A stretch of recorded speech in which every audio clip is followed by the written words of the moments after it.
ইসলামী bank 5টা তো 6টা তো জয় বাংলা হয়েই গেছে। দল টল বুঝি না, অবস্থা বুঝতে পারবেন। আখের চিপা শুরু হয়েছে তো। ইসলামী ব্যাংক ইজ নট এ দলীয় issue. Islami bank is a largest bank of Bangladesh. 3 কোটি লোক এই ব্যাংকের share holder. It is not a joke.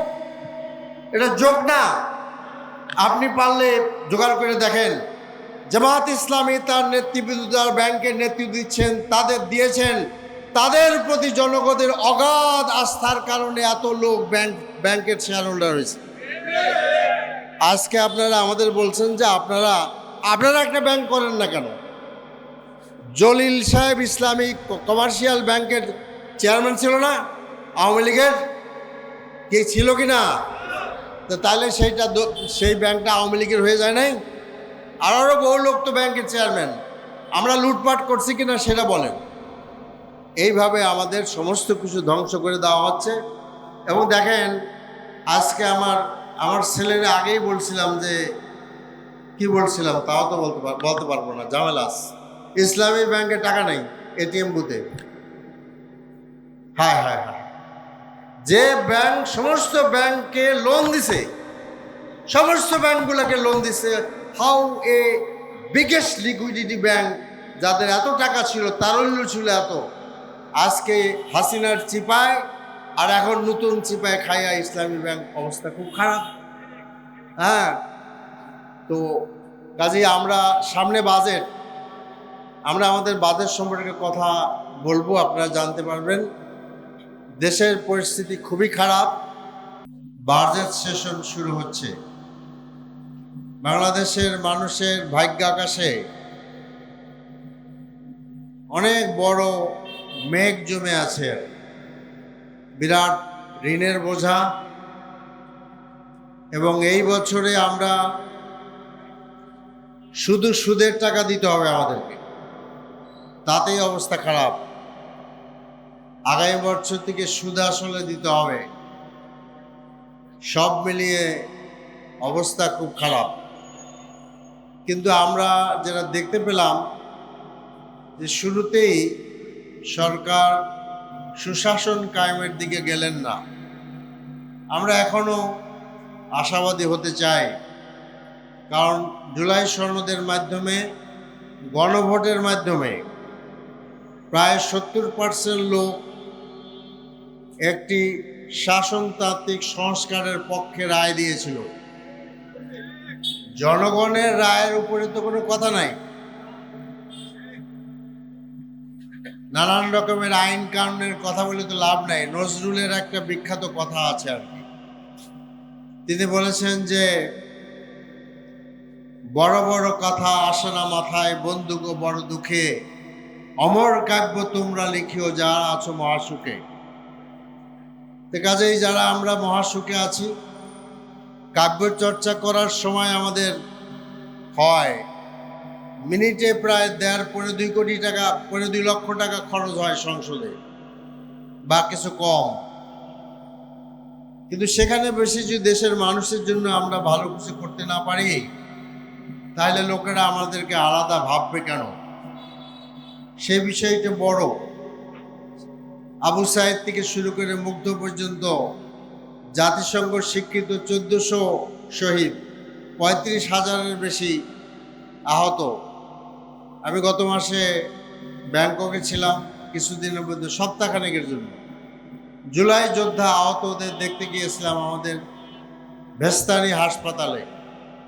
সেখানে তাদের যে অবস্থা, এই অবস্থা দেখে চোখের পানি রাখার মতো অবস্থা নাই। একজন ইয়াং স্ত্রী, খুবই আপনার কম বয়সী একজন ভদ্রমহিলা, তিনি কাঁদছিলেন, অঝরে কাঁদছিলেন। আমার সাথে আমার ওয়াইফ ছিল। আমি বললাম তুমি তার পাশে দাঁড়াও। ঠিক আছে, এই সমস্ত আত্মদান, রক্ত পঙ্গু যারা, সেই মেয়েটি বলছিল যে আমার স্বামী তো কোনোদিনই আর হাঁটতে পারবে না, কিন্তু যদি এই যে স্বামী বেঁচে আসে সেজন্য হাজার শুকর, কিন্তু আমার পরিবারটা কিভাবে চলবে? আমরা তার ছেলের পড়াশোনার খরচের দায়িত্ব আমরা নিয়েছি। কাজে আমাদের দেশের দরকারটা কি ছিল? দরকার ছিল এমন একটি শাসনতান্ত্রিক সংস্কার যাতে করে কোনো একজন লোক স্বৈরাচার হয়ে যেতে না পারে। বিচার বিভাগের স্বাধীনতা, তারপরে কেয়ারটেকার সরকার গঠন করার একটি স্বাধীনতা, মানে বিশেষভাবে এমন করা যাতে দলীয় কেয়ারটেকার সরকার না হয়, দলীয় নির্বাচন কমিশন না হয়, মানুষকে যেন জবাবদিহি করতে হয়, কিন্তু সেটা করলেন না। তারা বললেন যে আমরা অক্ষরে অক্ষরে পালন করব। তা আসলে সেই যে কবে ধারাপাত পড়েছিলাম, ধারাপাত আপনারা পড়ছেন নাকি? ধারাপাত, সেই ধারাপাতের অক্ষরগুলোর শব্দ এখন মনে নেই, আছে নাকি? ধারাপাতের বহু অক্ষর আছে, লেখা লাগে না আর কি আমাদের। তো সে অক্ষর অক্ষর কই থেকে আসবে অপেক্ষায় থাকলাম, কিন্তু লক্ষণ দেখছি না। আকাশে মেঘ এবং দুর্যোগ, ঝড় বৃষ্টি, এ অবস্থা। এরপরে ব্যাংক, ইসলামী ব্যাংক, 5টা তো 6টা তো জয় বাংলা হয়েই গেছে। ইসলামী ব্যাংক, সেখানে আমাদের নিজেদের আত্মীয় স্বজনের অনেক টাকা আছে। তো আমাকে একজন জিজ্ঞেস করছে যে ইসলামী ব্যাংকের কি অবস্থা। তাই আমি বলছি যে আপনি দেখেন না, রাস্তার পাশে যে আখ মারাই করে না, আখ মারাই, আখের রস বানায় না, আখের রস বানাইলে একবার চিপ দেয়, তারপর কি আবার দেয় আর কি। আসল চিপটাতে হাসিনা দিয়ে গেছে আর কি। এখন বর্তমান সরকার তার অর্থমন্ত্রী 2য় চিপা শুরু করছে। ওনারা বলে যে রাজনৈতিক দলের কাছে ব্যাংক থাকবে কেন? কোনো রাজনৈতিক দল যদি ব্যাংক তৈরি করে এটা কি অপরাধ? বলেন আপনারা যে আমাদের যারা, হ্যাঁ এইটা আমরাই বানাইছি, পরিষ্কারভাবে বলতে চাই এই ব্যাংক আমরা তৈরি করেছি, আমি নিজে পরিশ্রম করেছি। এই ব্যাংকের আমাদের ডাইরেক্টর চেয়ারম্যান যারা ছিলেন, আমি নাম বলতে চাই না, সময় নাই, তারা একটা পয়সাও ব্যাংক থেকে ইনভেস্টমেন্ট নেন নাই, নট এ সিঙ্গেল পাই। কাজেই আপনারা এখন 2য় চিপা দিতেছেন। এস আলমের নামে যে সমস্ত টাকা উদ্ধারের প্রসিডিউর শুরু করা হয়েছিল সব বন্ধ করে দেওয়া হয়েছে। আজকে ক্যাপাসিটি চার্জের নামে যেই সমস্ত আপনার এই বড় বড় বিদ্যুৎ কোম্পানি করেছে, আমাদের কি নাম যেন, এটা ভুলে গেছি, আমাদের এই সিঙ্গাপুরে আছেন সামিট গ্রুপ, টোটাল গ্রুপটা হলো মুসলিম লীগের দালালেরা। যে মন্ত্রী হয়েছে কি নাম যেন আপনার ফারুক খান, রাজাকার, টোটাল রাজাকার। আমি এলাকার লোকদের খবর নিছি, সে হয়ে গেছে রাতারাতি আওয়ামী লীগ। আপনি বিদ্যুৎ ব্যবহার করছেন না, তাকে টাকা দিতে হচ্ছে। এটা করেছে আওয়ামী লীগ, এই গভর্নমেন্ট করে নাই। আদানিকে টাকা দেওয়া হয়েছে, মানে অসম চুক্তির মাধ্যমে। কিন্তু সরকার এইটার নামে উদ্যোগ নিয়েছিল সিঙ্গাপুরে আপনার আরবিট্রেশন কোর্টে কেস করার জন্য, সেইটাকে স্টপ করে রাখা হয়েছে। আদানির যে চুক্তি, এই চুক্তি আমাদের জন্য ভালো না, এই চুক্তি বাতিল করার ব্যবস্থা করা উচিত। আপনারা বুঝতে পারছেন না যে আপনাদের পকেটের টাকা যাচ্ছে আর কি। আপনার মনে করেন তাই বাজারে যাই, আমার বেতন দিয়ে খাই, ভাই আপনি টাকা দিচ্ছেন, আর একদিন সময় আসলে বুঝাই দিব যে টাকা কেমনে আপনি দিচ্ছেন। এই যে দোকানে যান, ব্যাট দেন না, ব্যাট, এর মধ্যে মেলা কথা আছে, ব্যাট যা দেন তাও সরকার পায় না আর কি। তো ওই ভ্যাটের ক্ষেত্রে একটা বিস্কুট যদি বড় লোক কেনে আর আপনি কেনেন, তাহলে কি আপনার কাছ থেকে ভ্যাট কম নেয়? নেয় না। তাহলে তো এখানে সকলেই সমান। তো গেছে ব্যাংক সেক্টর। এখন বাংলাদেশে 18 কোটি লোক, আর লোকেরা বলে যে আসলে লোকের সংখ্যা বেশি। ফ্যামিলি প্ল্যানিংয়ের বিভিন্ন ম্যাটেরিয়ালের সাহায্য পাওয়ার জন্য লোক সংখ্যা কম দেখায় আর কি। সারা দেশে কোনো লোক পাওয়া গেল না যে লোকটার কাছে আপনার ব্যাংক, অন্য একটা ব্যাংক 89 কোটি টাকা পাবে আর। অর্থমন্ত্রী বলছে তিনি মানে ঋণ খেলাপি না, 2% দিয়া এটার এই করে নিছে। তারা বানাইছে বাংলাদেশ ব্যাংকের গভর্নর। আর লোক পাওয়া গেল না, এত ভালো লোক।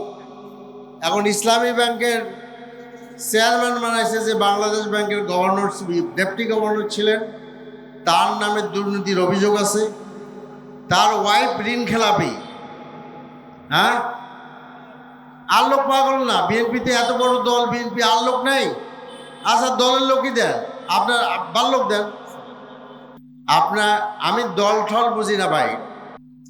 বর্ডারে আমাদের লোকদেরকে হত্যা করা হচ্ছে।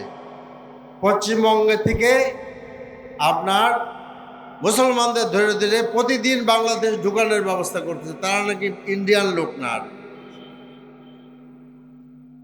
তো ইন্ডিয়াতে বেশ কিছু মসজিদ বন্ধ করে দেওয়া হয়েছে। বাবরি মসজিদের পরেও আরও কতগুলো মসজিদ, ওগুলো নাকি মন্দির ছিল। এদেশের হিন্দুদের গায়ে কখনো আপনারা হাত দিবেন না। এদেশের হিন্দুদের কোনো অপরাধ নাই, কারণ ইন্ডিয়াতে কোনো যদি প্রবলেম হয় এই জন্য আমাদের হিন্দু ভাইরা দায়ী না। তো কাজে আমরা যেটা চাই এখনও বলতে চাচ্ছি যে আমরা আগেও বলেছি, এখনও বলেছি, সংসদে আবার বলব যে আপনার সরকারের প্রত্যেকটা ভালো কাজের সরাসরি প্রশংসা করতে আমাদের কোনো দ্বিধা নাই, আছে ভাই? কিন্তু সরকার যদি জনগণের বিপরীতে কোনো কাজ করে, জনগণের অকল্যাণে কোনো কাজ করে, সেটা কি আমার বলার অধিকার নাই? সেটা বললে আপনি আমার রাজাকার বলেন কেন? হ্যাঁ, কি বলেন? তাহলে তো ওই অবস্থাই হবে যে হাসিনা যে বলছে না যে রাজাকারের বাচ্চা। তখন ছেলেমেয়েরা কি বলছে আমি আর বলতে চাই না। আমরা তো আপনাদের সাথেই ছিলাম। আজকে যারা বিএনপি করেন অনেক লোক, তাদেরকে তো আমি কখনো রাস্তায় দেখি নাই। আমরা তো বেগম জিয়া ছিলাম, আমি নিজে মিছিল করেছি, তখন তো ভাই আপনাদের দেখি নাই। আপনারা নব্য বিএনপি, আপনারা নতুন আইছেন, জানেন না অনেক কিছু, বহু ইতিহাসের সাথে আমরা জড়িত। কাজেই আমরা দেশের কল্যাণ চাই, কল্যাণ করতে চাই। ব্যাংকের ধ্বংস বন্ধ করেন, নানান কিছু বন্ধ করেন। আমি বক্তৃতাও বন্ধ করতেছি। তো কাজে আর একটা কথা বলে শেষ করি, সরকার সাহায্য করুক আর না করুক, বিভিন্ন বিষয়ে আমরা পদক্ষেপ নিব, ঘাবড়ায়েন না। ইনশাআল্লাহ আমরা পদক্ষেপ নিব। এখন আমরা খুব দারুণভাবে এনগেজ। সংসদে 1টা-2টা পর্যন্ত জায়গায় থাকতে হয়, ঘুমের সময় পাচ্ছি না। আসবো আপনাদের কাছে, কথা বলবো সময় নিয়ে, ঘাবড়াবেন না। ইনশাআল্লাহ আল্লাহ আমাদের সাথে আছে। আমি আগেও বলেছি ইলেকশনের সময়, এই হাত কোনো হারাম ইনকাম গ্রহণ করে নাই, কোনোদিন করে নাই, কোনোদিন করে নাই, কোনোদিন করে নাই। আমি যদি পাগল হয়ে না যাই, এই হাত কোনো হারাম ইনকাম গ্রহণ করবে না ইনশাআল্লাহ। আপনাদের পাওনা আপনারাই পাবেন, কেউ পাবে না ইনশাআল্লাহ। তা আসুন আমরা সুন্দর একটি বাংলাদেশ গড়ে দিলাম। আপনাকে ধন্যবাদ। আসসালামু আলাইকুম রহমতুল্লাহ।